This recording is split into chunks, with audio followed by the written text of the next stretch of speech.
What kind of reader are you? Maybe you're a specialist reader, focusing on one area, only fantasy, only science fiction, only philosophy, only romance. Or maybe you're a series reader, prefers long series or dedication to one author.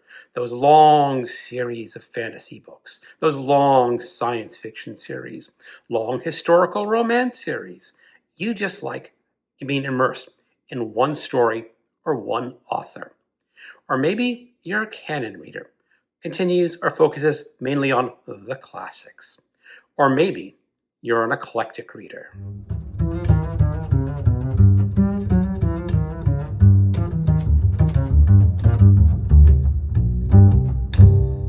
Hello, welcome to my channel, Another Bibliophile Reads. My name is Greg, and today I want to talk about the 6 habits for an eclectic reader.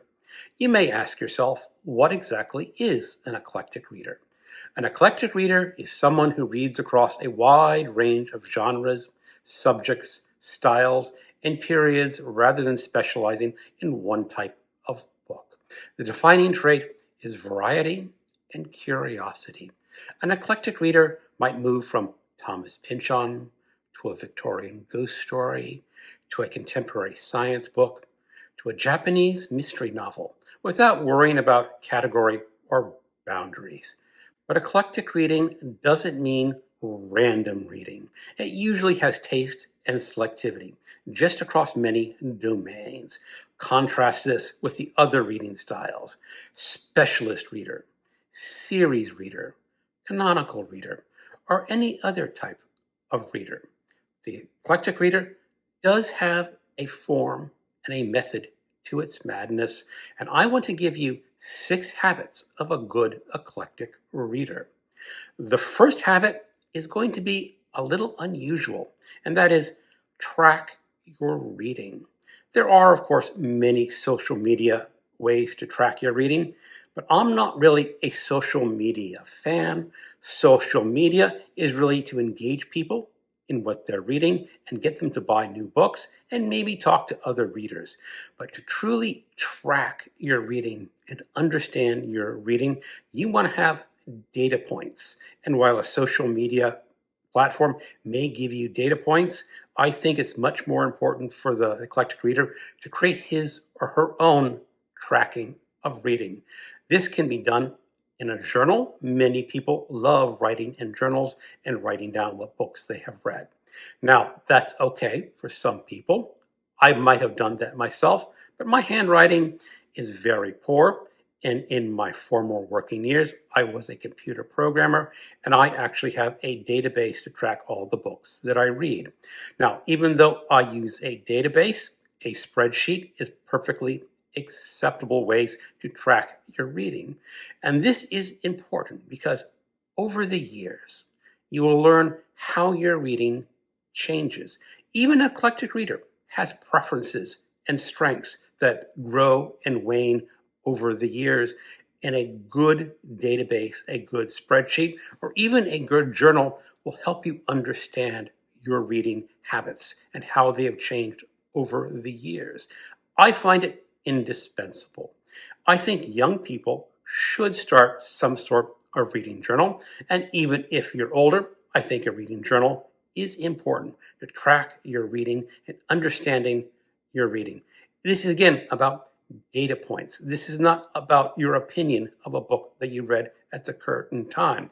This is about looking at this data point 10 years down the road and looking at what books you have read in the past. Habit number 2, read across the decades and centuries. This is my main form of diversity reading because authors of 50 years ago did not write the way authors write now. And authors 50 years from today will be writing very different books from the authors of today. And I do this to challenge myself. I say I want to read at least one book, one novella, one play, something from all the decades. I usually start counting from the 1850s up to current, although this year I'm counting from the 1800s to current, and read one book from every decade. And I also want to focus on earlier decades, read across the centuries because people have been writing for a long time. The earliest work, probably, is the Epic of Gilgamesh. How different that is from writing today, but still, there is something very familiar about the Epic of Gilgamesh. We can understand these ancient Sumerian characters and thoughts and moods of what they were doing. So it's important to read across the decades, across the centuries. And again, this will go back to your tracking because depending on what tracking method, you can make check marks of when this book was written, when it was published, and see how well you're reading across the decades and centuries. Habit number 3, read across the world. I live in the United States of America, but I want to read more about the world than just the United States of America. Unfortunately, I'm limited to reading books in English. I can read just a smidgen of French, but I cannot read a whole book in French. Maybe someday I'll be proficient enough to read a children's book in French, but that is questionable. So I want to read books from many different countries in the world in translation. My goal for every year is to read books from at least 20 countries across the world. Now, depending on how much you read, you can raise that limit or lower that limit. But authors are fascinating in different parts of the world. They have different thought methods. They have different storytelling styles for the most part. And if you read across the world, you will get a better understanding of the world you live in right now. At least I think that is true. So don't be afraid of reading books in translation. There are some people out there who say they don't want to read a book in translation because that story is being interpreted by the translator. Well, unless you're a polyglot, like the Victorian explorer Richard Burton, you're going to have to read books in translation to read books from across the world. That is perfectly fine. Habit number 4, read across genres. I like all sorts of genres. I read a lot of literary fiction, and I have to admit, I don't really like the term literary fiction. It seems to be a little highbrow, a little bit snobbish. But when you say literary fiction, most readers understand what you're talking about, so I won't continue to use that term. But I also love to read science fiction. I love horror, mystery, crime, adventure. I even read poetry. I read nonfiction. The 1-2 genres that I don't do very well myself in is young adult and romance. I've read a little bit of those 2 genres. I usually walk away a little bit disappointed, but that's just my personal taste. But an eclectic reader is going to go for many different genres. You can find value in the Brothers Karamazov, in Wuthering Heights, and William Faulkner, The Sound and the Fury. But I can also get engaged in the detective stories of Raymond Chandler, following Philip Marlowe. I can get engaged with the crime stories of James M. Cain. I can get to the contemporary mysteries of Tana French. I can get engaged in the horror novels of Stephen King, Dean Koontz, or Adam Neville, or the science fiction books of Adrian Tchaikovsky, the science fiction short stories of J.G. Ballard, or even Arthur C. Clarke or H.G. Wells. I can go back to the adventure stories of H. Rider Haggard, which are so fascinating and so fun, even though they're published in the 19th century. Or what about the 19th century classic novels? Thomas Hardy's Jude the Obscure, Emily Bronte's Wuthering Heights, or go back in time even further to the Iliad and the Odyssey. Go back to the religious texts of the Bhagavad Gita or the Ramayana. All these written words, all these books are fascinating to the eclectic reader. There really is no limit to my interest, to where I want to explore in my mind through my reading. All genres are valid, although personally, I will have to work on young adult and romance. Habit number 5, read across formats. Print books, digital books, audio books. All formats are valid to an eclectic reader. I see on YouTube occasionally a few people claim, I will only read print books. Those are my one true love in reading. And while yes, I can understand that sentiment, and I did start off that way because when I was young, there were only print books to read. But as I grew older and times changed, I discovered audiobooks. Audiobooks are fascinating and important because they can allow you to read at times when otherwise you would not be allowed or able to read. When I was a younger man, I had to commute to work in a car with only a cassette tape. And fortunately, my public library had a good selection of audiobooks. And I had to spend up to 2.5, maybe 3 hours every day in the car. How dull, how dreadful.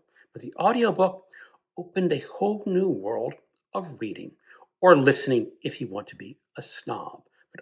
But audiobooks can vastly increase your ability to read more books. Digital books have also vastly increased your ability to access books.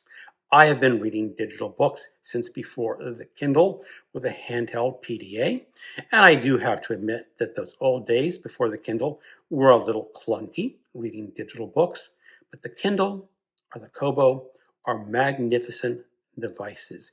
You can have thousands of books in your pocket or your purse to read whenever you want to. And the vast amount of books available to you are now open. There is a whole realm of public domain books, which many people ignore. Many people don't read because publishers don't want to print them, but they are available in the public domain if you choose to go down that road. And some of these public domain books that are rarely read are equally as fascinating as contemporary books. You should check them out, and the best way to read them is on your electronic device.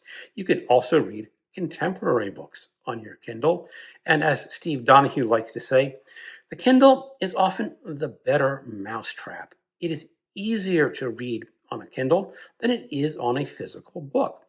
Especially for me, getting older, I find myself unable to read print books without reading glasses, and I'm only 61. What's going to happen when I'm 81? Will I still be able to read the print book as easily as I do now with just the aid of reading glasses, or will I need something stronger?